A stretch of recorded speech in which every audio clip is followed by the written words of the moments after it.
مفہوم بھی یہی ہے.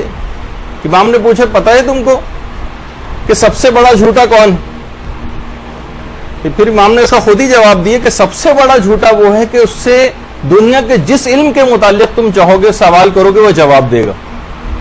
تم اس سے مثلا یہ میرے اپنے الفاظ ہیں کہ تم اس سے پوچھو گے چاند کی خبریں وہ اس کے بتائے گا, دنیا کے عالمی سیاست کے متعلق گفتگو کرو گے اس کا جواب دے گا, اور فزکس کے متعلق پوچھو, کیمسٹری کے متعلق پوچھو, کسی چیز کے علاج کے متعلق پوچھو, ہر طرح کی خبریں اس کے پاس ہوں گی. لیکن جب تم اس سے پوچھو گے ما احل اللہ ما حرم اللہ, خدا نے کیا حلال کیا اور خدا نے کیا حرام کیا, تو وہ جواب نہ دے سکے گا. یاد رکھنا سب سے بڑا جھوٹا یہی شخص ہے کہ ویسے تو ہر چیز کے متعلق اتنی زیادہ معلومات, لیکن جہاں دین کا معاملہ آتا ہے, جہاں مسائل شریعت کا معاملہ آتا ہے, وہاں انسان کن ذہن, غبی اور احمق بن جاتا ہے کہ بھائی اتنی باریکیوں کے اندر جانے کی کیا ضرورت ہے, اور اللہ نے تو دین کو آسان بنایا ہے. مثلا ذرا سی اس میں دماغ لگانے کو تیار نہیں ہوتا.